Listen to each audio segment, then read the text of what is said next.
അടുത്ത അധ്യായത്തിലേക്ക് കിടക്കുകയാണ്. ക്രിസ്തുവിൻ്റെ മഹത്വ പ്രത്യക്ഷത 18-ാം അധ്യായം 22 വരെയുള്ള 18 ഇതെല്ലാം കൂടെ ഒന്ന് അവസാനം ഒരു സമാപ്തം കുറിക്കേണ്ടതായിട്ടുണ്ട്. സഭയുടെ ഭാവിയോടുള്ള ബന്ധത്തിൽ വിവിധ കാര്യങ്ങൾ പറയേണ്ടതായിട്ടുണ്ട്. ആ നിലയിലും പെട്ടെന്ന് ഈ ഭാഗം എടുക്കുവാനായിട്ട് ആഗ്രഹിക്കുന്നു. ക്രിസ്തുവിൻ്റെ മഹത്വ പ്രത്യക്ഷത 1-ാം വരവ് ഉത്പ്രാവണം എന്ന് പറയുമ്പോൾ 2-ാമത്തെ വരവ് മഹത്വ പ്രത്യക്ഷത എന്നാണ് പറയുന്നത്. 1-ാമത് സഭയെ ചേർപ്പാൻ വരുന്നു, 2-ാമത് സഭയുമായിട്ട് വരുന്നു. കർത്താവിൻ്റെ സിംഹാസനം സ്ഥാപിക്കുവാൻ സഭയുമായിട്ട് ഭൂമിയിലേക്ക് വരുന്നു. ഭൂമിയിൽ സഹസ്രാബ്ദ വാഴ്ച ആരംഭം കുറിപ്പാൻ ഇടയാകുന്നു. ഈ സഭയുടെ ഉത്പ്രാവണത്തെ പറ്റി പുതിയ നിയമത്തിൽ വ്യക്തമായി പറഞ്ഞിട്ടുണ്ടെങ്കിലും പഴയ നിയമ തിരുവെഴുത്തുകളിൽ അത് പറഞ്ഞിട്ടില്ല. എന്നാൽ ക്രിസ്തുവിൻ്റെ പുനരാഗമനം അഥവാ മഹത്വ പ്രത്യക്ഷതയെക്കുറിച്ച് പഴയ നിയമത്തിൽ വിവിധ സ്ഥലങ്ങളിൽ നിന്നും പലയിടത്തുനിന്നും അതിനെക്കുറിച്ചുള്ള വെളിച്ചം നമുക്ക് ലഭിക്കുന്നുണ്ട്. 2-ാം ഘട്ടത്തിലെ മഹത്വ പ്രത്യക്ഷതയിൽ 1000 വിശുദ്ധന്മാരുമൊത്ത് കർത്താവ് മഹത്വധാരിയായിട്ട് ഭൂമിയിലേക്ക് വരുവാനിടയാകും. അന്ന് പാപികൾ മുഴുവനും ഭയന്ന് നിലവിളിക്കും. നാം കർത്താവിനോടൊപ്പം ആയിരിക്കും. ഈ എതിർ ക്രിസ്തുവിൻ്റെ ഭരണം 7 വർഷം ആണ്. ഈ കാലയളവിനെ ഞാൻ നേരത്തെ പറഞ്ഞു, പീഡനകാലം അത് 3.5 പീഡനകാലവും മഹാപീഡനകാലവുമാണ്. മഹാപീഡനകാലത്തെക്കുറിച്ച് വളരെ വ്യക്തമായിട്ട് തിരുവചനത്തിൽ പഴയ നിയമത്തിലുമൊക്കെ അതിനുള്ള വെളിച്ചം ലഭിക്കുന്നുണ്ട്.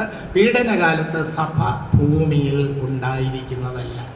ഈ ഭൂമിയെ കൃപയുടെ വാതിൽ അടഞ്ഞ ശേഷം നാം മധ്യാകാശത്തിലേക്ക് എടുക്കപ്പെടും. സഭ മധ്യാകാശത്തിലേക്ക് വന്ന കർത്താവുമൊത്ത് സ്വർഗത്തിലായിരിക്കും. അന്നേരം ഭൂമിയിൽ 21 ന്യായവിധികൾ നടക്കും. ആ ന്യായവിധിയോടുള്ള ബന്ധത്തിൽ തുടർന്ന് രക്ഷണ്യ പ്രവൃത്തികൾ നടക്കും. 144,000 വിശുദ്ധന്മാരെ വേർതിരിക്കുന്നു. 2 സാക്ഷികൾ ഭൂമിയിൽ വരുന്നു. കൂടാതെ നിത്യസുവിശേഷവുമായിട്ടൊരു ദൂതൻ വരുന്നു. ആ ദൂതൻ രാജ്യത്തിൻ്റെ സുവിശേഷമല്ല, ഈ ന്യായവിധിയുടെ സുവിശേഷമാണ് പറയുന്നത്.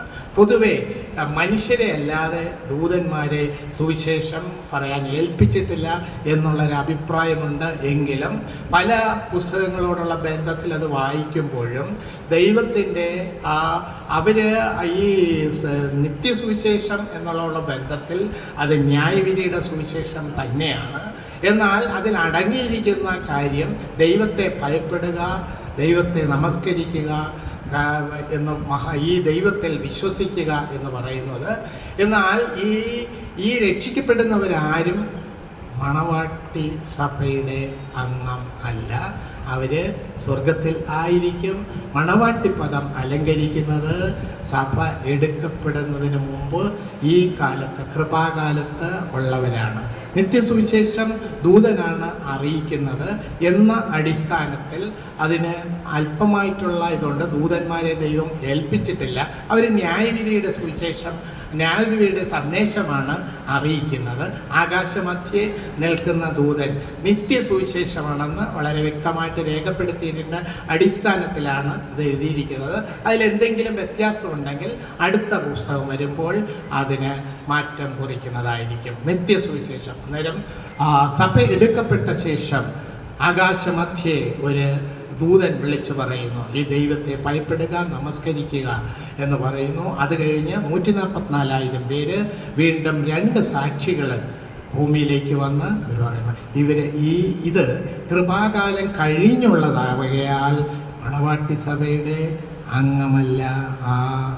ആ കർത്താവിൽ വിശ്വസിക്കുന്നവരാരും മണവാട്ടി സഭയുടെ അംഗങ്ങളല്ല.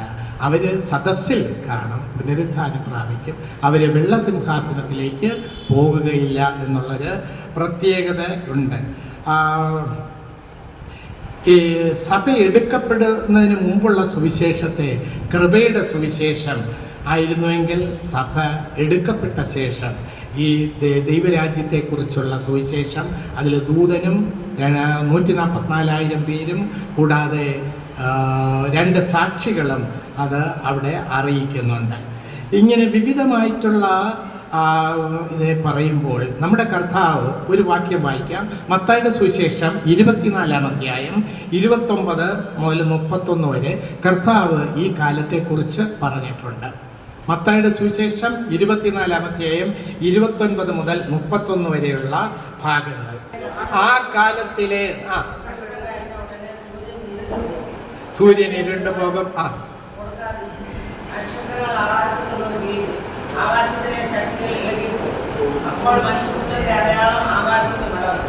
അന്ന് ഭൂമിയിലെ സകല ഗോത്രങ്ങളും പ്രലാപിച്ചുകൊണ്ട് മനുഷ്യപുത്രൻ ആകാശത്തിലെ മേഘങ്ങളിൽ മഹാശക്തിയോടും തേജസ്സോടുകൂടെ വരുന്നത് കാണും. അവൻ തന്റെ ദൂതന്മാരെ മഹാകാഹളധ്വനിയോടും കൂടെ അയക്കും. അവർ അവന്റെ ദൂതന്മാരെ ആകാശത്തിന്റെ അർദ്ധി മുതൽ അർദ്ധ വരെയും 4 ദിക്കിൽ നിന്നും കൂട്ടിച്ചാടും.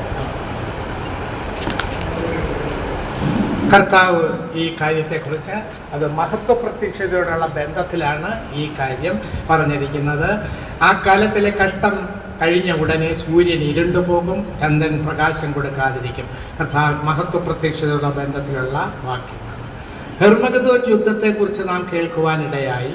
ഭൂരാജാക്കന്മാർ എതിർ ക്രിസ്തുവും കള്ളപ്രവാചകനോട് കൂടി രാജാതിരാജാവും കർത്താതികർത്താവുമായ യേശു ക്രിസ്തുവിനോട് പൊരുതുവാൻ വരുന്നതാണ് ഹെർമഗദോൻ യുദ്ധം. എന്നും കൂടെ പറഞ്ഞാൽ എതിർ ക്രിസ്തുവും കള്ളപ്രവാചകന്മാരും ഒരുമിച്ച് കർത്താവിനോട് യുദ്ധം ചെയ്യുവാൻ വരുന്നതാണ് ഹർമഗദോൻ യുദ്ധം. ഹർമഗദോൻ യുദ്ധത്തിൽ കർത്താവ് ഇവരെ മുഴുവനും വായിലെ ശ്വാസത്താൽ കൊന്ന് ഒടുക്കുവാൻ ഇടയാകും. എതിർ ക്രിസ്തുവിൻ്റെ സൈന്യം യഹൂദന്മാരുമായിട്ട് നടത്തുന്ന യുദ്ധമാണ് ഹർമഗദോൻ യുദ്ധം. ഹർമഗദോൻ യുദ്ധം എന്ന് പറഞ്ഞാൽ ഒറ്റ വാക്കിൽ നമുക്ക് പറയുവാൻ സാധിക്കുന്നത് എതിർ ക്രിസ്തുവിൻ്റെ സൈന്യം യഹൂദന്മാരുമായിട്ട് നടത്തുന്ന യുദ്ധം. അവരുടെ രക്ഷയ്ക്കായിട്ടാണ് കർത്താവായ യേശു ക്രിസ്തു വരുന്നത്. അവിടെ വെച്ച് ആ യൂഫ്രട്ടീസ് നദി വറ്റിച്ച് അവരെല്ലാം അവിടെ ഒരിടത്തുകൂടും. അവിടെയാണ് യുദ്ധം നടക്കുന്നത്. യുദ്ധാനന്തരം അന്തിക്രിസ്തുവിനെയും കള്ളപ്രവാചകനെയും പിടിച്ചുകെട്ടി ഗന്ധകം കത്തുന്ന തീപ്പൊയ്കയിലേക്ക് ഇടുവാനിടയാകും. 19-ാം അധ്യായം 20-ാം വാക്യത്തിൽ അത് രേഖപ്പെടുത്തിയിട്ടുണ്ട്. വെളിപ്പാട് പുസ്തകം 19:20. വെളിപ്പാട് പുസ്തകം 19:20.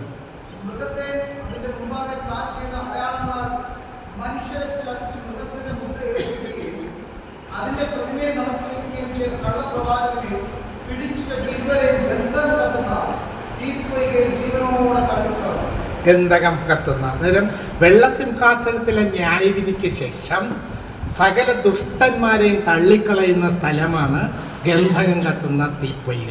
എന്നാൽ പിശാചും പഴയ പാമ്പായ മഹാസർപ്പത്തെ 1000 ആണ്ടേക്ക് ആ സഹസ്രാബ്ദ വാഴ്ച നടക്കുമ്പോൾ അവിടെ ചങ്ങലയ്ക്ക് ഇടുന്നുണ്ട്.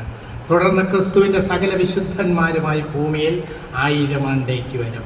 എന്നാൽ അതിനു മുമ്പ് ഇവിടെ പറഞ്ഞത് 19-ാമത്തെ 20-ാം വാക്യത്തിൽ വായിച്ചത് മൃഗത്തെയും അതിൻ്റെ മുമ്പാകെ താൻ ചെയ്ത അടയാളങ്ങളാൽ മനുഷ്യരെ ചതിച്ച് മൃഗത്തിൻ്റെ മുദ്ര ഏൽപ്പിക്കുകയും അതിൻ്റെ പ്രതിമയെ നമസ്കരിക്കുകയും ചെയ്ത കള്ളപ്രവാചകനെയും പിടിച്ചുകെട്ടി. അതായത് മൃഗത്തെയും കള്ളപ്രവാചകനെയും ഇരുവരെയും ഗന്ധക കത്തുന്ന തീപ്പൊയ്കയിൽ ജീവനോടെ തള്ളിക്കളഞ്ഞു. അതിൽ നിന്ന് നമുക്ക് മനസ്സിലാക്കുവാനുള്ളത് ഇവരെ വെള്ളസിംഹാസനത്തിലെ ന്യായവിധി വരെ നിർത്തുന്നില്ല.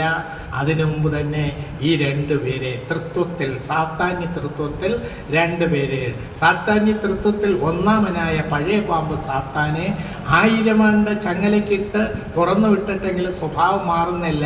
തുടർന്ന് വെള്ളസിംഹാസനത്തിലെ ന്യായവിധിയിൽ അവിടെ ഗന്ധകം കത്തുന്ന തീപ്പൊയ്കയിലേക്ക് ഇടുവാനിടയാകും. 1000 ആണ്ട് വാഴ്ചയാണ് സഹസ്രാബ്ദ വാഴ്ച എന്ന് പറയുന്നത്. സഹസ്രാബ്ദ വാഴ്ച ക്രിസ്തുവും തൻ്റെ മക്കളും കൂടി ഒരുമിച്ച് ഭൂമിയിൽ വാഴുന്ന, ഇതിനെക്കുറിച്ച് യൂദ പറഞ്ഞിട്ടുണ്ട്. യൂദ 15 പറഞ്ഞിട്ടുണ്ട്. യൂദ 15 വായിക്കാം. കർത്താവിൻ്റെ മഹത്വ പ്രത്യക്ഷതയെക്കുറിച്ചാണ് യൂദ പറഞ്ഞിരിക്കുന്നത്. ഇതാ ഭക്തിയോടെ ചെയ്ത ഭക്തിവിരുദ്ധമായ സകലപ്രവൃത്തികളിൽ നിന്നും ഭക്തികെട്ട പാടുകൾ തന്റെ നേരെ പറഞ്ഞ സകല വിസ്തൂരങ്ങളിൽ നിന്നും ഭക്തികെട്ടവരെ ഒക്കെയും ബോധം കിട്ടുവാനും ആയിരമായിരം ശിഷ്യന്മാരോട് കൂടെ വന്നിരിക്കുന്നു എന്നാണ് പറഞ്ഞിരിക്കുന്നത്. ഇത് സംഭവിച്ച രീതിയിലാണ് പറഞ്ഞിരിക്കുന്നത്. നിശ്ചയമായിട്ടും ഇത് സംഭവിപ്പാൻ പോവുകയാണ്.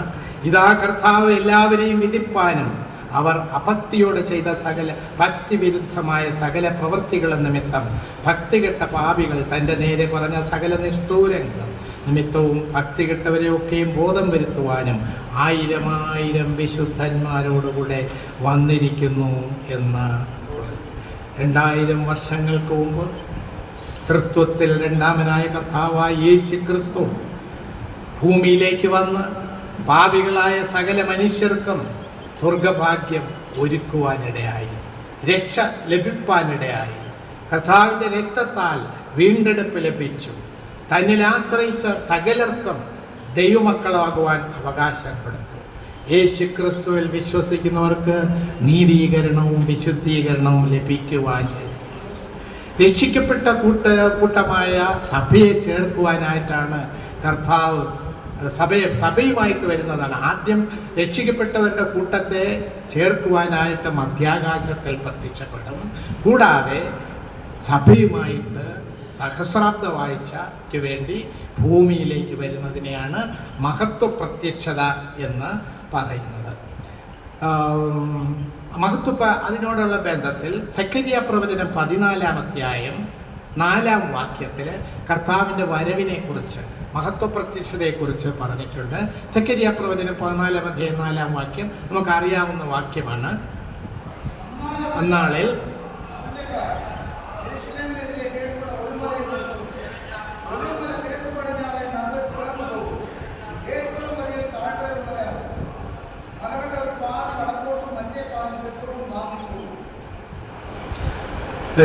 കർത്താവ് വരുന്നത് എവിടെയാണെന്ന് സെഖര്യാ പ്രവചനം വളരെ, അന്നാളിൽ അവന്റെ കാൽ യെരുശലേമിനെതിരെ കിഴക്കുള്ള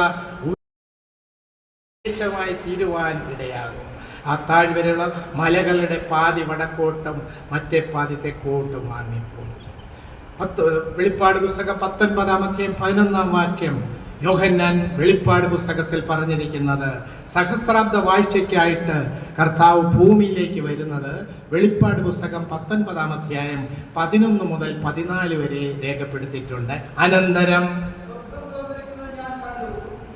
ഒരു വെള്ളക്കുതിര,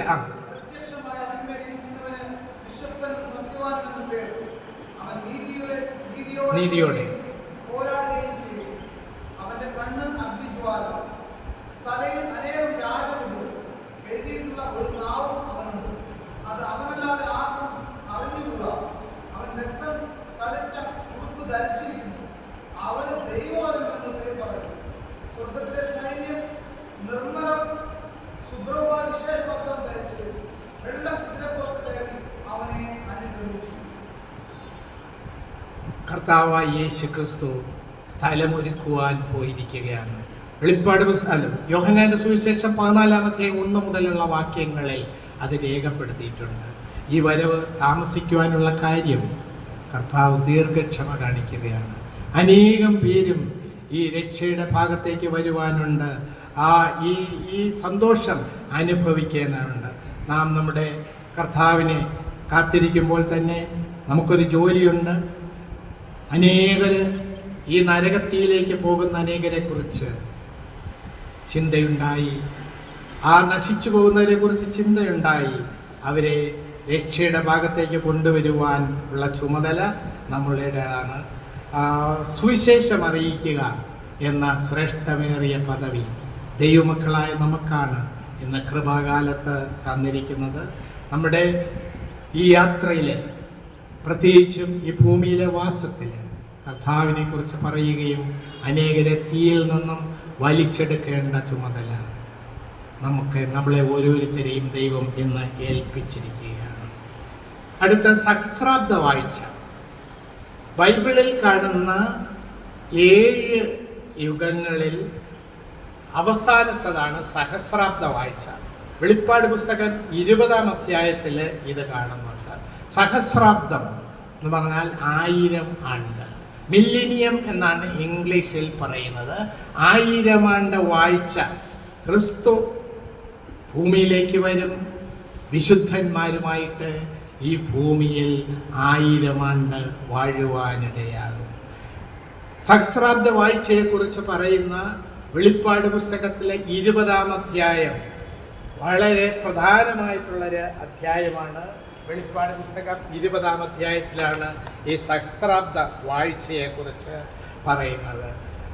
സഹസ്രാബ്ദ ക്രിസ്തുവിൻ്റെ 1000 ആണ്ട് വാഴ്ച അനേക സംഭവങ്ങളും 20-ാം അധ്യായത്തിൽ രേഖപ്പെടുത്തിയിട്ടുണ്ട്. അധ്യായത്തിലെ ചില വാക്യങ്ങൾ ഞാൻ വായിക്കാം. 20-ാം അധ്യായം 1-ാം വാക്യം, അനന്തരം ഒരു ദൂതൻ അഗാധത്തിന്റെ താക്കോലും ഒരു വലിയ ചങ്ങലയും കയ്യിൽ പിടിച്ചുകൊണ്ട് സ്വർഗത്തിൽ നിന്ന് ഇറങ്ങുന്നത് കണ്ടു.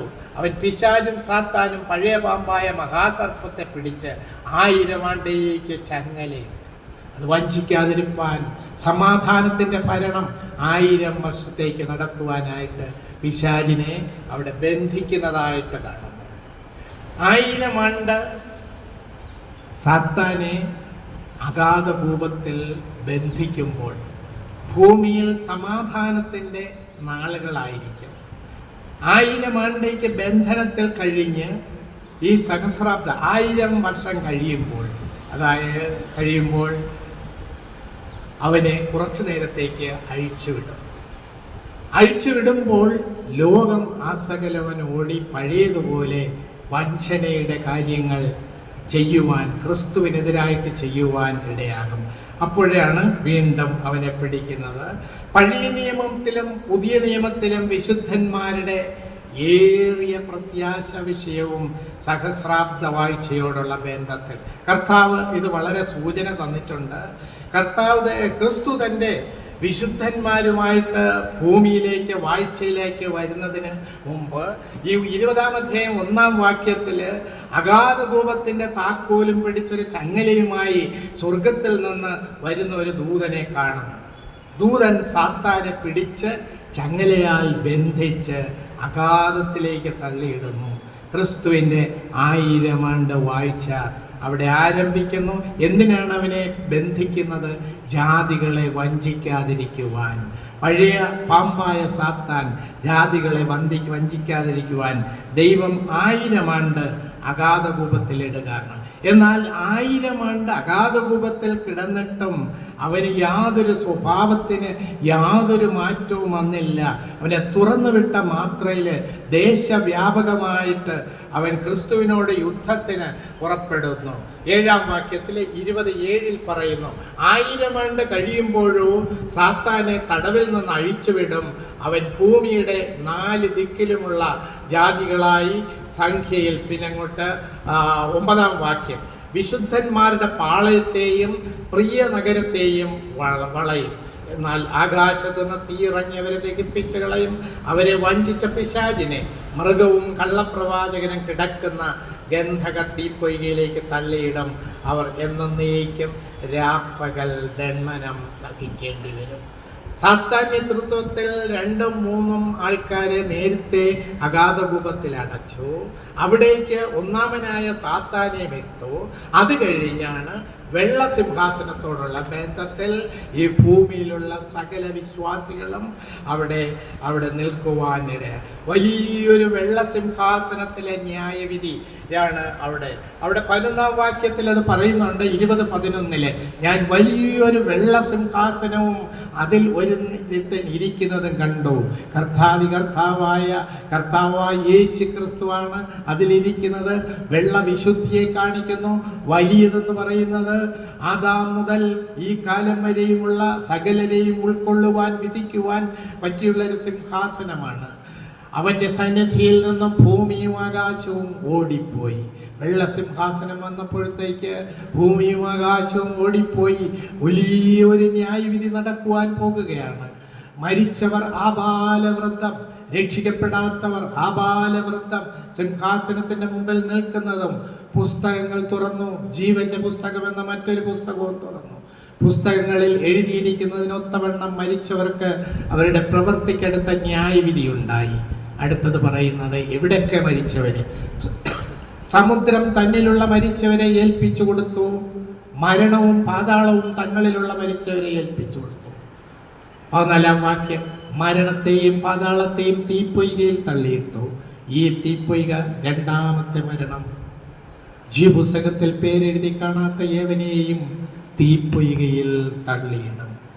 വെള്ളസിംഹാസനത്തിലെ ന്യായവിധി, വലിയൊരു വെള്ളസിംഹാസനത്തിലെ ന്യായവിധി. രക്ഷിക്കപ്പെട്ടവരാരും വെള്ളസിംഹാസനത്തിൽ നിൽക്കേണ്ടി വരികയില്ല. രക്ഷിക്കപ്പെട്ടവർ അവിടെ ഇല്ല. ഒരു ക്രിസ്തുവിന്റെ ന്യായാസനം അത് ശിക്ഷിക്കുവാനുള്ള ന്യായാസനമല്ല. എന്നാൽ വെള്ളസിംഹാസനത്തിലെ ന്യായവിധി എന്ന് പറയുന്നത് അവിടെ പരിശോധിച്ച് ഓരോ കുറ്റത്തിനും അനുസരിച്ച് അവിടെ ശിക്ഷ കൊടുക്കുന്നതാണ്. അവിടെ നിന്ന് തീപ്പൊയ്കയിലേക്ക് തള്ളിയിടുകയാണ്. തുടർന്ന് പുതിയ യെരൂശലേമിനെ കുറിച്ച് 21-22 അധ്യായങ്ങളിൽ, വെളിപ്പാട് 21-22 അധ്യായങ്ങളിൽ പുതിയ യെരൂശലേമിനെ കുറിച്ചാണ് പറഞ്ഞിരിക്കുന്നത്. ദൈവത്തിൻ്റെ പ്രവചന സംഭവങ്ങളുടെ അവസാനമായിട്ടാണ് നിത്യത അഥവാ പുതിയ യെരൂശലേമിനെ കുറിച്ച് ഇവിടെ സംവിധാനം ചെയ്തിരിക്കുന്നത്. വെളിപ്പാട് പുസ്തകത്തിലെ 21-22 അധ്യായങ്ങൾ വിശുദ്ധന്മാർക്കുണ്ടാകുന്ന സകല അനുഗ്രഹങ്ങളെയും അവിടെ രേഖപ്പെടുത്തിയിട്ടുണ്ട്. നമുക്ക് ലഭിക്കുന്ന എല്ലാ അനുഗ്രഹങ്ങളും അവിടെ കാണുന്നുണ്ട്. വെളിപ്പാട് പുസ്തകത്തില് ആദിയോടന്തം ദൈവമക്കൾക്ക് ലഭിക്കുന്ന അനുഗ്രഹങ്ങളെ കുറിച്ചും ഇടയ്ക്കിടയ്ക്ക് പറയുന്നുണ്ട്. വെളിപ്പാട് 1 വാക്യത്തിൽ വായിക്കുന്നത് യേശു ക്രിസ്തുവിന്റെ വെളിപ്പാട് വേഗത്തിൽ സംഭവിപ്പാനുള്ളത് തൻ്റെ ദാസന്മാരെ കാണിക്കേണ്ടതിന് ദൈവം കൊടുത്തു. ആ വാക്കിനോട് ആരംഭിച്ച് ആദി മുതൽ 22-ാം അധ്യായം വരെയുള്ള കാര്യങ്ങൾ വളരെ സവിസ്തരമായിട്ട് രേഖപ്പെടുത്തിയിട്ടുണ്ട്. വിശ്വാസികൾക്ക് ആവശ്യമായിട്ടുള്ള എല്ലാ അറിവും, ഭാവി കാലത്തെ കുറിച്ചുള്ള എല്ലാ അറിവും വെളിപ്പാട് 1 മുതൽ 22 വരെയുള്ള അധ്യായങ്ങളിൽ വളരെ വിശദമായിട്ട് രേഖപ്പെടുത്തിയിട്ടുണ്ട്.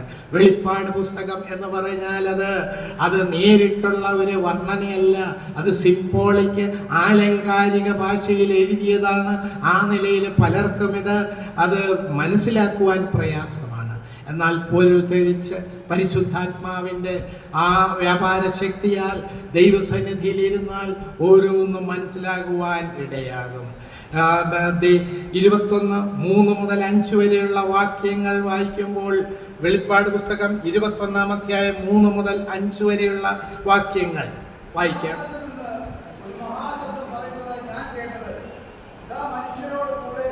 ഇതാ മനുഷ്യരോടുകൂടെ ദൈവത്തിന്റെ കൂടാരം അവരോട് കൂടെ വസിക്കും. നിത്യതയിലുള്ള പ്രത്യേകതയാണ് അവിടെ പറയുന്നത്. നിത്യവാസത്തിൽ നാം എവിടെയായിരിക്കും, നമ്മൾ എങ്ങനെയായിരിക്കും എന്നുള്ള കാര്യങ്ങളൊക്കെ, നമ്മുടെ സ്ഥാനമൊക്കെ എങ്ങനെയായിരിക്കുമെന്ന് വളരെ വിശദമായിട്ട് ഈ വാക്യങ്ങളിൽ പറഞ്ഞിരിക്കുകയാണ്. മനുഷ്യരോടുകൂടെ ദൈവത്തിന്റെ കൂടാരം. ഏദൻ തോട്ടത്തിൽ മനുഷ്യരോടൊപ്പം ദൈവം വസിക്കുവാൻ, നടക്കുവാൻ, സംസാരിപ്പാൻ ആഗ്രഹിച്ചുവെങ്കിൽ പാപത്തിന്റെ പ്രവേശനത്താൽ അത് സാധിച്ചില്ല. എന്നാൽ വെളിപ്പാട് പുസ്തകത്തിന്റെ അവസാനം 21-22 അധ്യായങ്ങളിൽ മനുഷ്യന് ലഭിക്കുന്ന സകല സൗഭാഗ്യങ്ങളെയും കുറിച്ച് അവിടെ പറയുന്നു. അവിടെ ഇതാ മനുഷ്യരോടുകൂടെ ദൈവത്തിന്റെ കൂടാരം, ദൈവത്തിന്റെ വാസസ്ഥലം മനുഷ്യരോടുകൂടെയാണ്. അവൻ അവരോടുകൂടെ വസിക്കും. അടുത്തത് അവന്റെ ജനമായിരിക്കും. യഹോവ ദൈവമായിരിക്കുന്ന ജനം ഭാഗ്യമുള്ളതെന്ന് തിരുവചനത്തിൽ പറയുന്നു. അവന്റെ ജനമായിരിക്കുന്ന നമ്മള്. കൂടാതെ ദൈവം താൻ അവരുടെ കർത്താവ് താൻ ഗംഭീരനാദത്തോട്, കർത്താവ് തന്നെയാണ് മധ്യാകാശത്തേക്ക്. അതുപോലെ ഇവിടെ പറയുന്നത് ദൈവം താൻ ദൈവമായി അവരോടുകൂടെ ഇരിക്കും. അടുത്തത് കണ്ണുനീരെല്ലാം തുടയ്ക്കും. സ്വർഗത്തിൽ കണ്ണുനീരുണ്ടാകുമോ? സ്വർഗത്തിൽ കണ്ണുനീരുണ്ടാകുമോ? ചിലപ്പോ ഉണ്ടാകാം. കാരണം അവിടെ ചെല്ലുമ്പോൾ അനേകർ കിരീടങ്ങളൊക്കെ ഉള്ളപ്പോൾ ചിലപ്പോ കണ്ണിലൊരു ചെറിയൊരു നനവുണ്ടാകും. ചില പാവങ്ങളെ ചിലപ്പോ പലരും ആ നരകത്തിയിൽ കിടന്ന് വെന്തെരിഞ്ഞ് അവിടെ ഇതാകുമ്പോൾ എൻ്റെ സ്വന്തക്കാര്, എൻ്റെ അടുത്തിരുന്നവര്, എൻ്റെ ജോലിയോടുള്ള ബന്ധത്തിൽ കൂടെ ഇരുന്നവരോട് ഞാൻ സുവിശേഷം പറയാതെ അവരവിടെ കിടന്ന് എന്നെ നോക്കുമ്പോൾ എൻ്റെ കണ്ണിൽ കണ്ണുനീരിൻ്റെ ഒരു നനവുണ്ടായിരിക്കും. അന്നേരം സ്വർഗത്തിൽ ദുഃഖം ഉണ്ടെന്നല്ല പറഞ്ഞത്, കണ്ണുനീരിൻ്റെ അനുഭവം ഉണ്ടാകും. നാം ഭൂമിയിൽ വെച്ച് ചെയ്യാത്ത കാര്യങ്ങൾ ഇനി എനിക്കൊന്നും ചെയ്യാൻ പറ്റത്തില്ലല്ലോ. ഇതാ നരകത്തിഴിയിൽ കിടന്ന് എന്നോട് ബന്ധപ്പെട്ടവരെ, എൻ്റെ സ്വന്തക്കാര്, എൻ്റെ വീട്ടുകാര്, എൻ്റെ നാട്ടുകാര് അവിടെ അയ്യം വിളിക്കുന്ന രംഗം കാണുവാനിടയാകും. വെള്ളസിംഹാസനത്തിന്റെ ന്യായവിധിയിൽ നിൽക്കുമ്പോൾ അതാണ് അവിടെ ന്യായവിധി നടന്നപ്പോൾ സ്വർഗത്തിൽ മൗനത ഉണ്ടായത്. അടുത്ത ന്യായവിധി വരുന്നതിന് മുമ്പ് ഭയാനകമായിട്ടുള്ള ന്യായവിധി കാണുവാൻ സാധിക്കുന്നില്ല എന്നുള്ള നിലയിലായിട്ട് വരുന്നത്. അതിഭയങ്കരമായ ന്യായവിധിയാണ് വെള്ളസിംഹാസനം. കണ്ണിൽ നിന്ന് കണ്ണുനീർ തുടച്ചു കളയും. പറയുന്ന ഇനി മരണമില്ല. പാപം മൂലം മരണം ഏദൻ തോട്ടത്തിൽ പ്രവേശിച്ചു. ദുഃഖവും മുറവിളിയുമില്ല. ഒരിക്കലും ദുഃഖിക്കേണ്ട കാര്യമില്ല എന്നാണ് അവിടെ പറയുന്നത്. പുതിയ യെരൂശലേമിലെ ഏറ്റവും വലിയ പ്രത്യേകത ദൈവം അവരോട് കൂടെ വസിക്കും എന്നാണ് പറയുന്നത്. നാം രക്ഷിക്കപ്പെടുമ്പോൾ ദൈവത്തിന്റെ മക്കളാകുന്നു. പരിശുദ്ധാത്മാവ് നമ്മിൽ വസിക്കുന്നു. എന്നാൽ പുതിയ യെരൂശലേമിലെ വാസത്തിലേക്ക് വരുമ്പോൾ ദൈവം സ്വർഗത്തിൽ നിന്നിറങ്ങി ദൈവത്തിനോടൊപ്പം നാമും വന്ന് ഇവിടെ ഒരുമിച്ച് സഹസ്രാബ്ദ വാഴ്ചയില് ദൈവത്തോടൊപ്പം ആയിരിക്കും. പുതിയ യെരൂശലേം, പുതിയ നഗരത്തിൽ നാം കർത്താവിനോടൊപ്പം. ഇന്ന് നമുക്ക് ദൈവത്തെ കാണുവാൻ സാധിക്കുന്നില്ല, എന്നാൽ കണ്ണുകൊണ്ട് കാണുവാൻ സാധിക്കില്ല, അനുഭവിച്ചറിയുവാൻ സാധിക്കും. എന്നാൽ നിത്യവാസത്തിൽ നമുക്ക് ദൈവത്തോടൊപ്പം ആയിരിക്കുവാൻ ഇടയാകും. ദൈവവും വിശുദ്ധന്മാരും ഒരുമിച്ച് വാസിക്കുന്ന നിത്യവാസത്തിന്റെ പ്രത്യേകത ഒന്ന്, മരണം ഇനിയില്ല. ഇനി മരണം ഉണ്ടാകില്ല എന്നാണ് പറഞ്ഞത്. ഇനി മരണം ഉണ്ടാകുകയില്ല, ദുഃഖവും മുറവിളിയും ഉണ്ടാകുകയില്ല. ഒന്നാമത്തേത് കഴിഞ്ഞുപോയി എന്ന് പറയുന്നു. മരണമില്ല എന്ന് പറയുമ്പോൾ പാപത്തിന്റെ ശമ്പളമാണ് മരണം. റോമാലേഖനത്തിൽ പറയുന്ന പാപത്തിന്റെ ശമ്പളം മരണമാണ്. ആദാമിൽ കൂടെ പാപം എല്ലാ മനുഷ്യരിലും പ്രവേശിക്കുവാനിടയായി. ആദാമിന്റെ പാപത്താൽ ഭൂമി ശപിക്കപ്പെട്ടു, പാപികളായി തീർന്നു. ആദാം മനുഷ്യന്റെ പ്രതിനിധിയായതുകൊണ്ട് സകലരും പാപത്തിന്. ഇവിടെ വെളിപ്പാട് പുസ്തകവസാനം പറയുന്നത് ഇനി മരണമില്ല. യേശു ക്രിസ്തുവിൽ വിശ്വസിക്കുന്നവർ സകലർക്കും നിത്യജീവൻ ലഭിക്കിയാൽ അവർക്ക് ശാരീരികമായിട്ടുള്ള മരണമുണ്ടെങ്കിലും നിത്യമരണം ഒരിക്കലും സംഭവിക്കുന്നില്ല. കാരണം എന്താ? ഏകന്റെ അനുസരണത്താൽ യേശു ക്രിസ്തു ഇതിനെല്ലാം കാൽവരിയിൽ വില കൊടുത്തു. പാപം ലോകത്തിൽ പ്രവേശിച്ചുവെങ്കിൽ കർത്താവായ യേശു ക്രിസ്തുവിലൂടെ രക്ഷാഭാഗ്യം ലഭിക്കുവാനിടയായി. 1000 ആണ്ട് വാഴ്ചയ്ക്ക് ശേഷം പുതിയ ആകാശം, പുതിയ ഭൂമി, പുതിയ യെരൂശലേം, ഇങ്ങനെ എല്ലാം പുതുതാക്കുന്ന ഒരവസ്ഥയില് അതിനു മുമ്പ് തന്നെ എതിർ ക്രിസ്തുവിനെയും കള്ളപ്രവാചകനെയും ഒക്കെ പിടിച്ചു കെട്ടി. ഇനി പറയുന്നത്, രണ്ടാമത് പറയുന്നത്, യാതൊരു ശാപവുമില്ല. ശാപമില്ലാത്ത ഭൂമിയില് ദൈവ സാന്നിധ്യത്തില് അവിടെ ദൈവത്തോടൊപ്പം വസിക്കുവാനിടയാകുന്നു. ഏദൻ തോട്ടത്തിൽ മനുഷ്യർ ദൈവത്തെ നിരാകരിച്ച് അനുസരണക്കേട് കാണിച്ചതിനാൽ പാപത്തിലേക്ക് വീഴുവാനിടയായി. എന്നാൽ റോമാലേഖനത്തിൽ പറയുന്നത്, അതുകൊണ്ട് ക്രിസ്തുയേശുവിലുള്ളവർക്ക് ഇപ്പോൾ ഒരു ശിക്ഷാവിധിയുമില്ല. അതുകൊണ്ട് ഏക മനുഷ്യനാൽ പാപത്താൽ മരണവും പ്രവേശിച്ചു. എന്നാൽ യേശു ക്രിസ്തു മൂലം ഇതെല്ലാം മാറ്റി. മൂന്നാമതാണ് പറയുന്നത്, ദൈവത്തിന്റെയും കുഞ്ഞാടിന്റെയും സിംഹാസനം അതിലായിരിക്കും. ദൈവവുമായിട്ട് വിട്ടുപിരിയാത്ത ബന്ധം. സ്വർഗീയ യെരൂശലേമിന്റെ മൂന്നാമത്തെ പ്രത്യേകത എന്ന് പറഞ്ഞ് ദൈവത്തിന്റെയും കുഞ്ഞാടിന്റെയും സിംഹാസനം അവിടെ ഉണ്ടായിരിക്കും. സ്വർഗീയ യെരൂശലേമിന്റെ മറ്റൊരു പ്രത്യേകതയാണ് ദൈവത്തിന്റെയും കുഞ്ഞാടിന്റെയും സിംഹാസനം അതിലിരിക്കും. 22-ാം 3-ാം വാക്യത്തിൽ പറയുന്നു. നിത്യവാസത്തിൽ സ്ഥാപിക്കപ്പെടുന്ന സിംഹാസനത്തോടുള്ള ബന്ധത്തിൽ നമ്മുടെ കർത്താവ് കുഞ്ഞാടെന്ന നാമത്തിൽ അറിയുന്നു. അതിന്റെ എക്സ്പ്ലനേഷൻ ഞാൻ പറഞ്ഞു.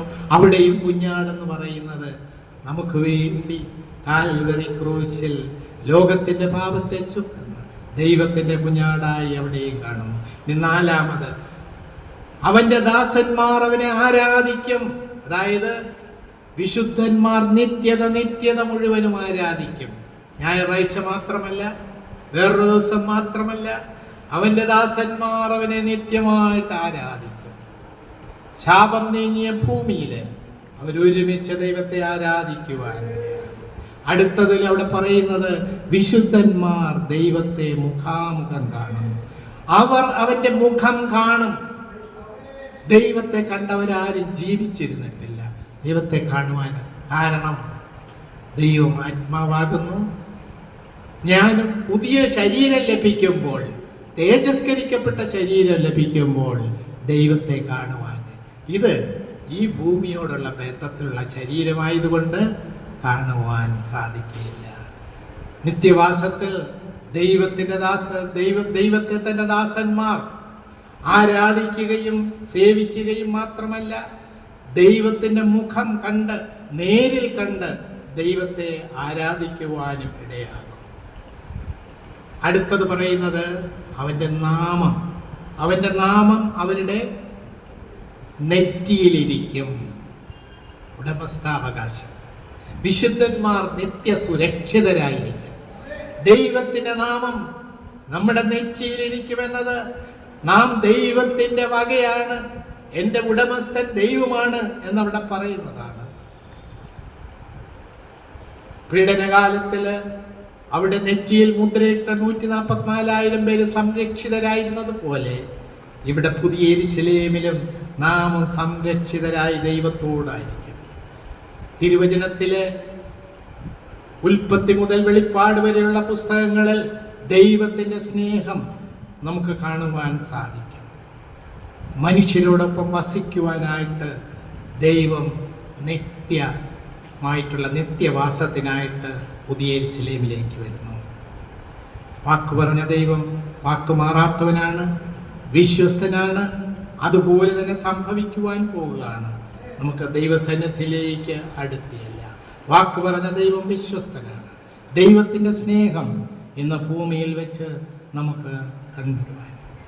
ഇനി അടുത്ത അധ്യായത്തിലേക്ക് കടക്കാണ്. വിശ്വാസികളും എതിർ ക്രിസ്തുവിന്റെ 666 മുദ്രയും. 666 മുദ്ര 666. ഞാൻ നേരത്തേത് കഴിഞ്ഞ ക്ലാസ്സിൽ പറഞ്ഞു. സാത്താൻ, മൃഗം, കള്ളപ്രവാചകൻ. 666 666 സാത്താന്യ തൃത്വത്തിലെ 3 ഘടകങ്ങൾ. സഭ ഭൂമിയിൽ നിന്നും എടുത്ത ശേഷം പീഡനകാലത്തിൽ എതിർ ക്രിസ്തുവിന്റെ മുദ്ര ഏൽക്കുവാൻ ലോകത്തിലുള്ള സകലരോടും കള്ളപ്രവാചകൻ ആജ്ഞാപിക്കും.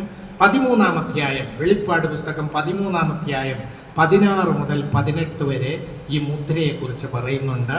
വെളിപ്പാട് പുസ്തകം 13-ാം അധ്യായം 16 മുതൽ 18 വരെ. വെളിപ്പാട് 13, 16 മുതൽ 18 വരെ.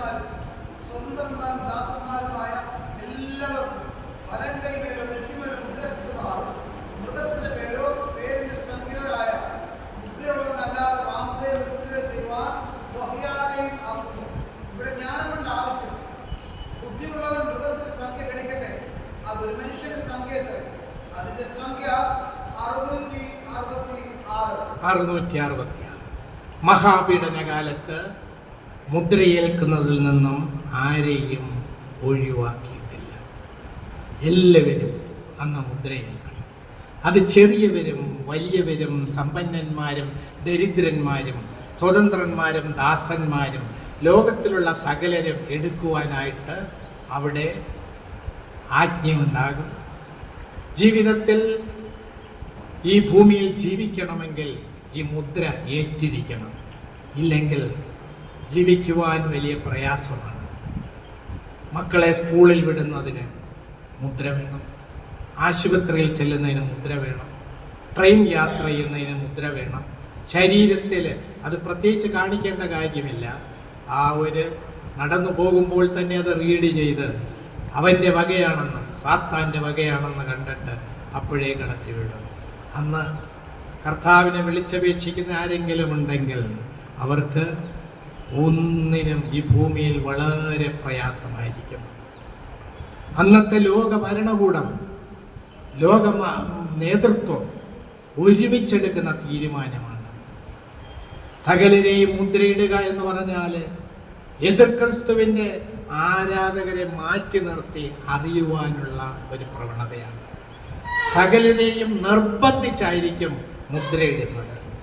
അവിടെ പറയുന്നത് വാങ്ങുകയോ വിൽക്കുകയോ ചെയ്യുവാൻ വഹിയാത്ത അവസ്ഥ, ഭൂമിയിൽ ജീവിക്കുവാൻ പറ്റാത്ത അവസ്ഥ, ഭൂമിയിലെ താമസത്തിനും ഓരോ ദിവസത്തെ ജീവിതത്തിനും പറ്റാത്തൊരവസ്ഥ വരുവാൻ പോവുകയാണ്.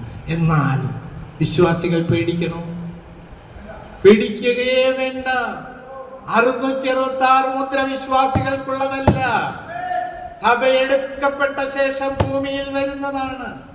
എന്നാൽ ഈ അടുത്ത കാലത്ത് ഇതിനെക്കുറിച്ച് ഭയങ്കര വാക്കുതർക്കങ്ങളൊക്കെ ഉണ്ടായിട്ടുണ്ട്. കോവിഡ് വാക്സിൻ രണ്ടാമത്തതോ കണ്ട് എടുക്കാൻ പറഞ്ഞപ്പോൾ ഇത് കോവിഡ് വാക്സിൻ 666 മുദ്രയാണെന്നും വേണ്ട വലിയ വീഡിയോയും പല ഇതും ഞാൻ യൂട്യൂബിലൊക്കെ കണ്ടിട്ടുണ്ട്. വിശ്വാസികൾ തന്നെ പേടിച്ച് വന്നിട്ടുണ്ട്. വചനമറിയാവുന്നവരുവരെയും പേടിച്ചു. എന്നാൽ അപ്പോഴും നമുക്ക് ഓർക്കുവാനുള്ളത് വിശ്വാസികൾക്കുള്ളതല്ല. സഭ എടുക്കപ്പെട്ട ശേഷം 666 മുദ്ര, അന്ന് ഈ കർത്താവിനെ സ്വീകരിക്കുന്നവര് ജീവിക്കുവാൻ പറ്റത്തില്ല. ദൈവവചന നിമിത്തവും ദൈവത്തോടുള്ള സാക്ഷ്യ നിമിത്തവും അവിടെ നിലനിന്ന് പോകുവാൻ സാധിക്കില്ല. ഒന്നീ മുദ്രയേൽക്കണം, അല്ലെങ്കിൽ കൊല്ലും, അല്ലെങ്കിൽ യാതൊരു വിധത്തിലും ജീവിക്കുവാൻ സാധ്യമല്ലാത്തൊരവസ്ഥ. രാജ്യത്തിന്റെ സകല ആനുകൂല്യങ്ങൾ ലഭിക്കുന്നതിനാൽ സാത്താന്റെ മുദ്രയേൽക്കുവാൻ അന്നത്തെ പീഡനകാലത്തിലെ ആ പീരീഡിലുള്ള ആൾക്കാര് മുമ്പോട്ട് വരും. മൃഗമുദ്ര എന്ന് പറയുന്നത് തൊലിപ്പുറത്ത് നടക്കുന്ന ചെറിയ ഒരു അടയാളമല്ല. അത് ശരീരത്തിൽ മുറിവുണ്ടാക്കി ഒരു ചിപ്പ് വയ്ക്കുന്നത് പോലെയുള്ളതാണ്. അത് ആഴത്തിൽ കൊത്തി എടുക്കുന്നത് നമുക്ക് കാണാൻ സാധിക്കുകയില്ല. മുദ്രയേറ്റ ആളാണെന്നൊന്നും കാണുവാൻ സാധിക്കുകയില്ല. എന്നാൽ അവരുടെ സംവിധാനത്തിൽ ഇപ്പോഴൊക്കെയും എയർപോർട്ടിലൊക്കെ ചെല്ലുമ്പോൾ അവിടെ സ്കാനിങ് ഒക്കെ നടക്കുന്നത്, അതിൽ നടന്നു പോയാൽ മതി, എല്ലാം അറിയാൻ സാധിക്കും. അതുപോലത്തെ ഒരു പ്രക്രിയയാണ് ഇത്. നമ്മുടെ നഗ്നനേത്രങ്ങൾക്ക് കാണുവാൻ സാധിക്കപ്പെടുകയില്ല. ഇപ്രകാരം പതിക്കുന്ന മുദ്ര ഒരു കാരണവശാലും അത് മായ്ച്ചു കളയുവാൻ സാധിക്കും. ഇപ്പൊ പലരും ടാറ്റു ഒക്കെ എടുക്കുന്നുണ്ട്. അതും ഒരുപക്ഷെ അവിടെയൊക്കെ ആ മാംസമൊക്കെ ചെത്തിക്കളഞ്ഞൊക്കെ മാറ്റാൻ ശ്രമിക്കുന്നുണ്ട്. ശ്രമമായിട്ടുള്ള വിശ്വാസികളാരും അത് പാടില്ല. ഇന്ന് അനേകരെ അത് എടുക്കുന്നുണ്ട്. വചനപ്രകാരം അത് വിരുദ്ധമാണ്. വലങ്കയിലും മേലും നെറ്റിയിലും വലങ്കയും മേലും ആണ് ഈ മുദ്ര. എവിടെയെങ്കിലും ഒരിടത്ത് നെറ്റി സകലരാലും വേഗത്തിൽ കാണുന്ന സ്ഥാനം. അതായത് ഒരു മെഷീന്റെ മുമ്പിൽ ചെന്നാൽ പെട്ടെന്ന് വലങ്കയും നെറ്റിയും ശരീരത്തിന്റെ പ്രധാന ഭാഗങ്ങൾ. ചെറിയവരും വലിയവരും സമ്പന്നന്മാരും ദരിദ്രന്മാരെ ആരെയും തന്നെ ഒഴിവാക്കിയിട്ടില്ല. മൃഗത്തിന്റെ അടയാളം, മൃഗത്തിന്റെ പേര്, പേരിന്റെ സംഖ്യ, ഇത് 666 ആണ്. മൃഗത്തിന്റെ മുദ്രയേറ്റവർ മൃഗത്തിന്റെ അടിമകളായിട്ട് ജീവിക്കേണ്ടി വരും. 6 എന്ന സംഖ്യ ആവർത്തിച്ചാണ് പറയുന്നത്. 6 6 6. ഒന്നാമത്തെ 6 സാത്താൻ നേതൃത്വത്തിലെ ഒന്നാമൻ, ഏദൻ തോട്ടത്തിലെ പാമ്പ് സാത്താൻ. രണ്ടാമത്തത് മൃഗം, ക്രിസ്തുവായിട്ട് അഭിനയിക്കുന്നവൻ. മൂന്നാമത് കള്ളപ്രവാചകൻ, അവിടെ കള്ളപ്രവാചകൻ. ഇങ്ങനെ 3 പേരാണ് വരുന്നത്. തവളയെ പോലെയുള്ള അവരുടെ വായിൽ നിന്നും 3 അശുദ്ധാത്മാക്കളെ വരുന്നെന്ന് കഴിഞ്ഞ ക്ലാസ്സിൽ നിന്ന്. 7 എന്ന് പറയുന്നത് പൂർണ്ണതയാണ് ബൈബിളിൽ. അതിൽ നിന്നും 1 കുറവ് അപൂർണതയെ കാണിക്കുന്നു, സമ്പൂർണതയെ കാണിക്കുന്നതല്ല. അത് കുറവ്, failure plus failure plus failure. 666 തോൽവിയുടെ ചിഹ്നമാണ് 666. അത് വെളിപ്പാട് പുസ്തകം 12, 13 അധ്യായങ്ങളിൽ ഉള്ള മൃഗത്തിൻ്റെയും കള്ളപ്രവാചകൻ്റെയും ഉള്ള അവരുടെ മുദ്രയാണ് അവിടെ ഏൽക്കുന്നത്. ഇത് ഇന്ന് തന്നെ ഈ 666 നാം നോക്കുമ്പോൾ അതിൻ്റെ ഒരുക്കങ്ങൾ ഇപ്പം തന്നെ ആരംഭിച്ചു കഴിഞ്ഞിട്ടുണ്ട്. ഉദാഹരണം, Aadhaar, pan, ATM, debit card, credit card, Darpan, banking, ഏകീകരണം, ടാക്സ്, GST, വ്യാപാരം എന്നെല്ലാ മേഖലകളിലും ഇന്ന് പ്രത്യേകിച്ചൊന്നും ആവശ്യമില്ല, ഒരു നമ്പർ മതി, ആധാറിൻ്റെ നമ്പർ മതിയെല്ലാം. ഇത് 666 മുദ്രയുടെ ഒരു പ്രാരംഭമായിട്ട്, ഇത് പലരും തെറ്റിദ്ധരിക്കും, ഇത് 666 ആണ്, അതുകൊണ്ട് ഞാൻ ഇത് പാൻ എടുക്കുന്നില്ല, ആധാർ എനിക്ക് വേണ്ട എന്ന് പറയാറുണ്ട്. ഭരണകൂടങ്ങളെ അതാത് കാലത്ത് അനുസരിക്കണമെന്ന് തിരുവചനത്തിൽ പറഞ്ഞിട്ടുണ്ട്.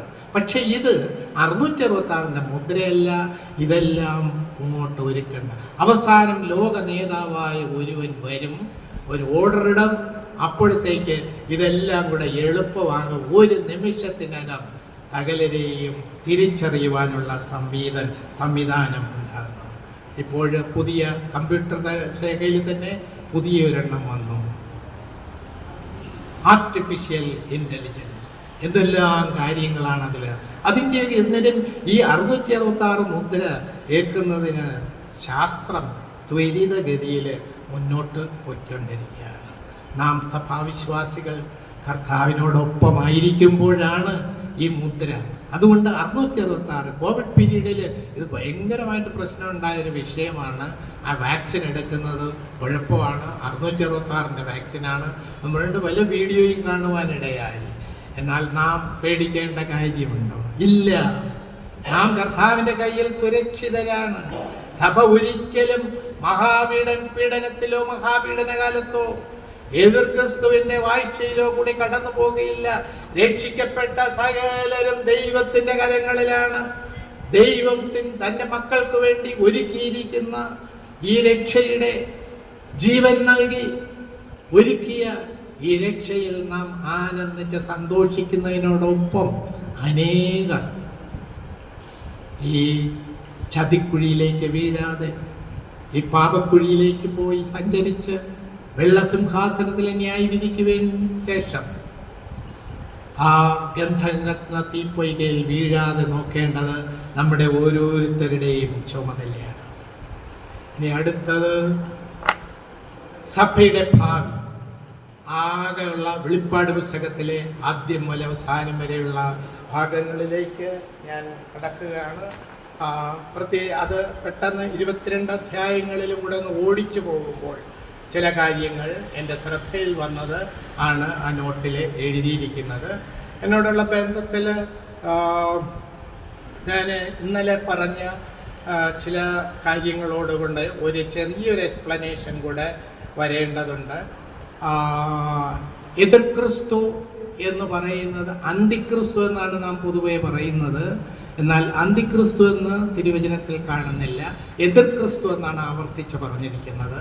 അഥവാ അന്തിക്രിസ്തു എന്ന് പറഞ്ഞാലും വലിയ പ്രശ്നമൊന്നുമില്ല, ഉപദേശ വിഷയത്തിലൊന്നും ഇല്ല. എന്നാൽ പേരിൽ പോലും അന്ത്യമായിട്ട് അവസാനം വരുന്ന ക്രിസ്തു എന്ന് പറയുവാൻ പാടില്ല എന്ന് ഞാൻ പറഞ്ഞു. അത് അഥവാ പറഞ്ഞു പോയാലും പ്രശ്നങ്ങളൊന്നും കണക്കാക്കേണ്ട. ഞാൻ പറഞ്ഞു അത് പറയരുത് എന്ന് പറഞ്ഞ് അങ്ങനെ പ്രശ്നമൊന്നും ഉണ്ടാക്കേണ്ട. എതിർ ക്രിസ്തു എന്ന വിശ്വാസികളാണ്, പ്രത്യേകിച്ചും ബൈബിൾ പഠിക്കുന്നവരായ നാം അത് മനസ്സിലാക്കേണ്ടതായിട്ടുണ്ട്.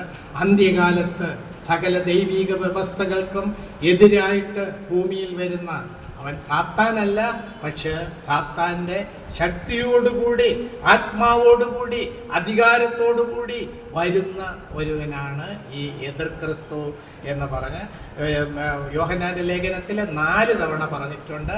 അത് എതിർ ക്രിസ്തു എന്നാണ് അതിൽ പറഞ്ഞിരിക്കുന്നത്. കൂടാതെ ഞാൻ ദൈവാലയം എന്നുള്ള വാക്ക് പറഞ്ഞു. അത് സാധാരണ നമ്മൾ വാക്ക് പെട്ടെന്ന് പറയും ദേവാലയം. മലയാളത്തിൽ അത് ദേവാലയം എന്ന് പറയുമ്പോൾ ഓർക്കേണ്ടത് ദേവന്മാരുടെ ആലയം, നമ്മുടെ ദൈവാലയം. എന്നാലും ഒന്ന് തെറ്റ് പറഞ്ഞു പോയാൽ അത് സാധാരണ എല്ലാവരും പറഞ്ഞു പോകുന്നതാണ്, അതിന് കുഴപ്പമൊന്നുമില്ല. പക്ഷേ എനിക്ക് ഇത് പറ്റിയ ഒരു തെറ്റ് ഒരു ശ്രേഷ്ഠദാസൻ തിരുത്തിയതിന് അടിസ്ഥാനത്തിലാണ്.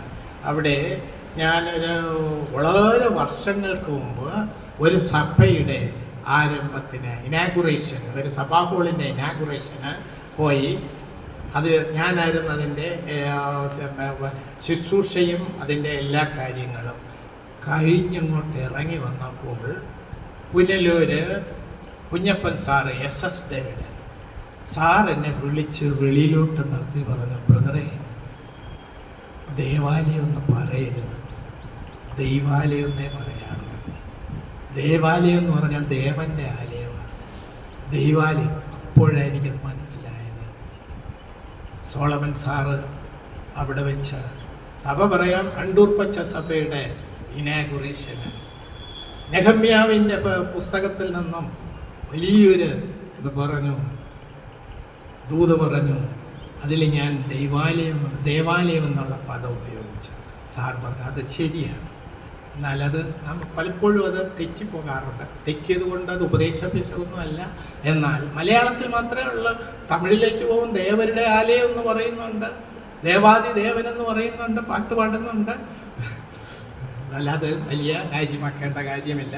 കൂടാതെ അടുത്തത് സത്യത്തിലും ആത്മാവിലും. സത്യത്തിലും ആത്മാവിലും. സത്യത്തിലും ആത്മാവിലും, അതായത് കർത്താവ് പറഞ്ഞ ദൈവം ആത്മാവാകുന്നു, അവനെ നമസ്കരിക്കുന്നവർ ആത്മാവിലും സത്യത്തിലും. ഓർഡർ അങ്ങനെയാണ് വചനത്തിൽ പറഞ്ഞിരിക്കുന്നത്, ആത്മാവിലും സത്യത്തിലും. ഇത് ഞാൻ വിശ്വാസിയും ആഭരണവും എന്നുള്ളൊരു പുസ്തകം ആദ്യ പതിപ്പ് എഴുതി കുമ്പനാട് PJ ഏബ്രഹാം സാറിൻ്റെ കയ്യിൽ കൊടുത്തു. സാറ് വായിച്ചിട്ട് എന്നെ ഫയർ ചെയ്ത്. ഇങ്ങനല്ല, ഇത്രയും വചനം പിടിച്ചിട്ട് ഇങ്ങനല്ല എഴുതേണ്ടത്. ഞാൻ എഴുതിയത് അവിടെ എഴുതിയത് ആണെങ്കിൽ സത്യത്തിലും ആത്മാവിലും. അതൊരു ശരിയാണ്. അന്ന് മുതൽ ഞാൻ ആത്മാവിലും സത്യത്തിലും എന്ന് പറയുമ്പോൾ വളരെ ശ്രദ്ധിക്കും, തെറ്റിപ്പോകുമോ എന്ന് ശ്രദ്ധിക്കും. നമ്മുടെ ദേവദാസന്മാർ പറഞ്ഞത് വളരെ ശരിയാണ്. അതൊരു കറക്ഷന് വേണ്ടി ഞാൻ പറയുന്നതേ ഉള്ളൂ. എൻ്റെ ജീവിതത്തിൽ 2 ദൈവദാസന്മാർ, സോളമൻ ഡേവിഡ് സാർ പറഞ്ഞു ദേവാലയം എന്ന് ഒരിക്കലും പറയരുത്, ദൈവാലയം എന്ന് പറഞ്ഞു. PJ ഏബ്രഹാം സാർ പറഞ്ഞു ആ ഓർഡർ, കർത്താവ് പറഞ്ഞ ഓർഡർ മാറ്റാൻ നമുക്ക് അധികാരമില്ല. സ്തോത്രം, ഹല്ലേലൂയ. സഭയുടെ ഭാവി അവസാനത്തത് കർത്താവായ യേശു ക്രിസ്തു മധ്യാകാശത്തിലേക്ക് വരുമ്പോൾ അതിനെ ഉത്പ്രാപണം എന്നാണ് പറയുന്നത്.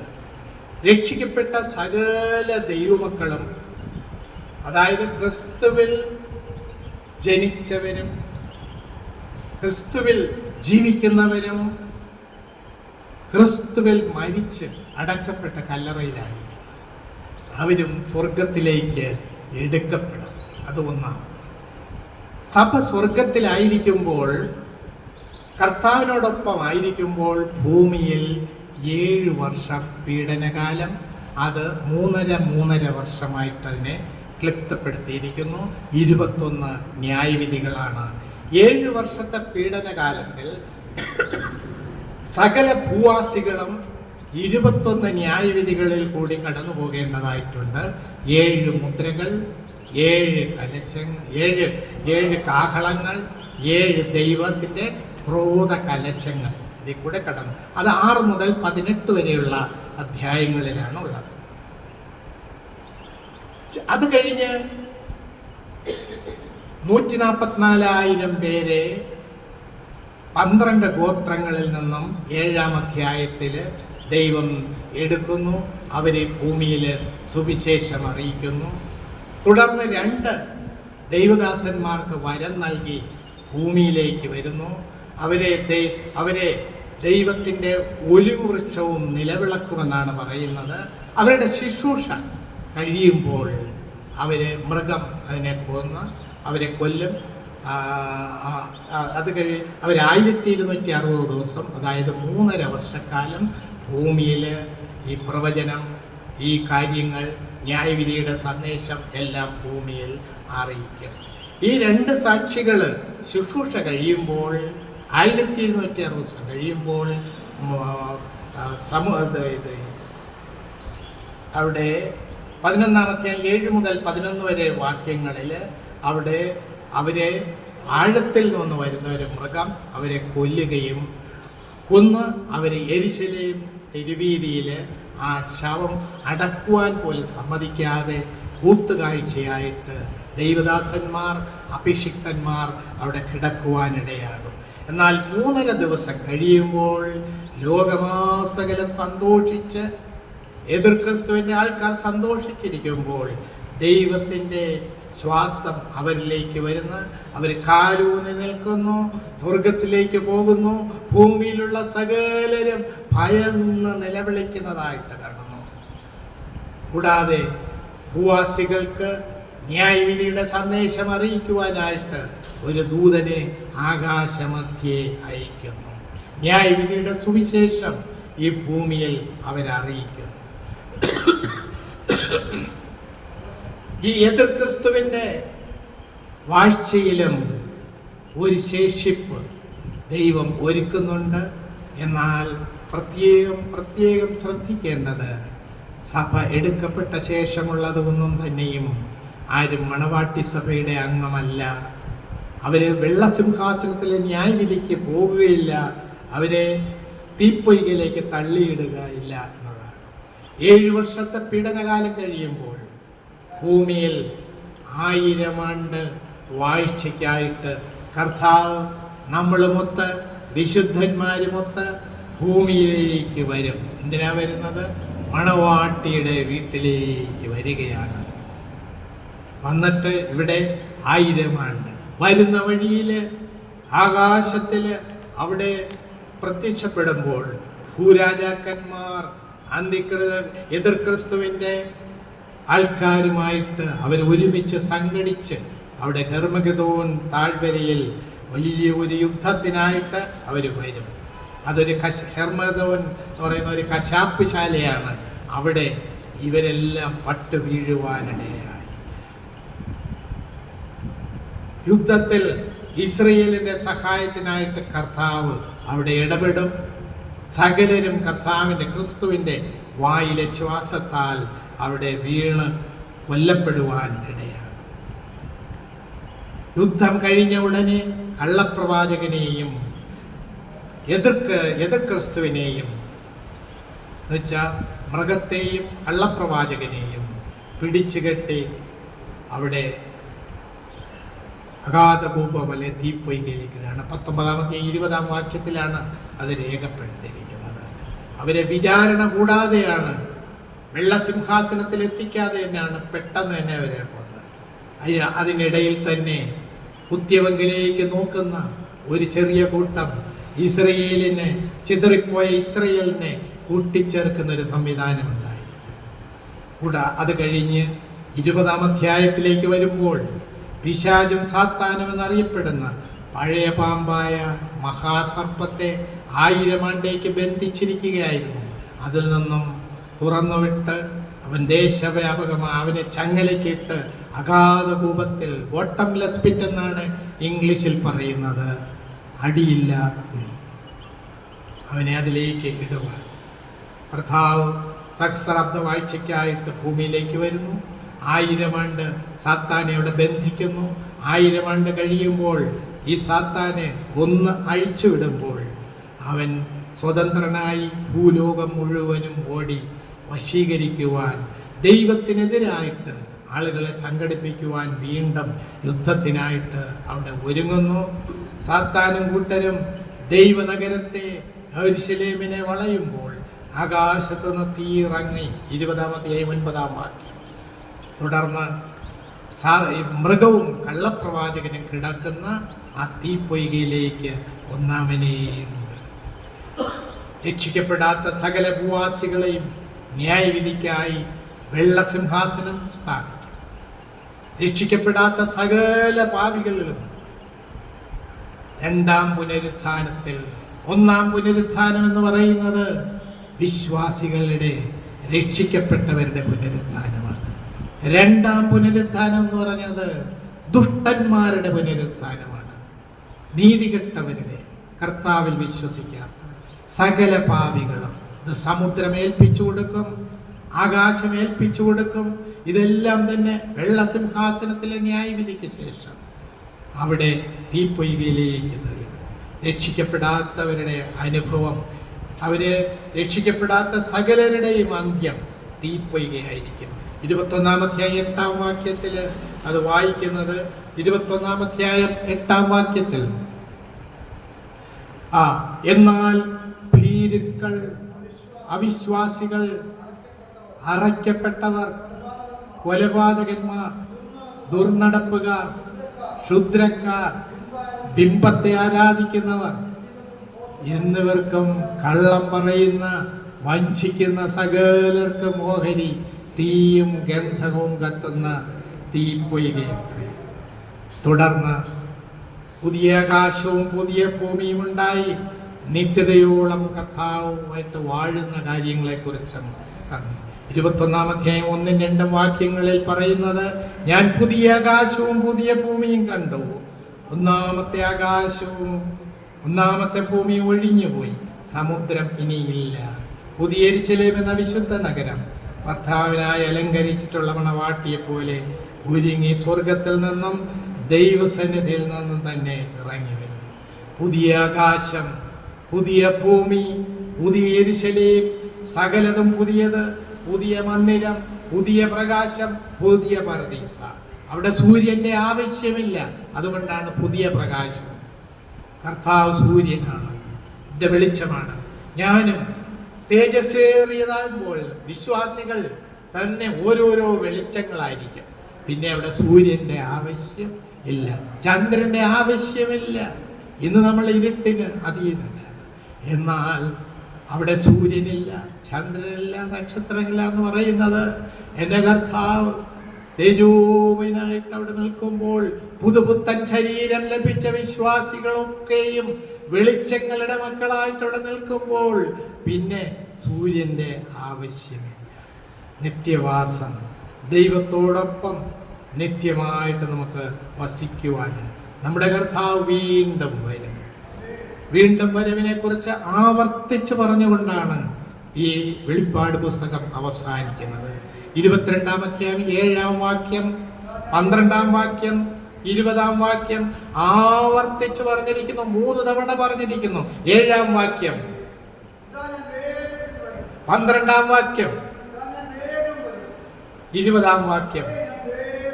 അതുകൊണ്ട് നമ്മൾ ആമേൻ കർത്താവേ വേഗം വരണമേ, ഞാൻ വേഗം വരുന്നു എന്ന് അരുളി ചെയ്ത കർത്താവിന്റെ വരവിനെ ഓർത്ത് നമുക്ക് കർത്താവിന്റെ ആ ബന്ധത്തിലും സ്നേഹത്തിലും നമ്മൾ വസിച്ചുകൊണ്ട് ഇത്ര വലിയ രക്ഷ കൈക്കലാക്കിയ നമ്മൾ മിണ്ടാതിരുന്നാൽ പോരാ. നശിക്കുന്നവരെ ആ ശാപത്തിൽ നിന്നും തീയിൽ നിന്നും വലിച്ചെടുക്കേണ്ട ശുശ്രൂഷ നമ്മളുടേതാണ്. ഈ ഭാഗത്തോടെ അവസാനിക്കുന്നു.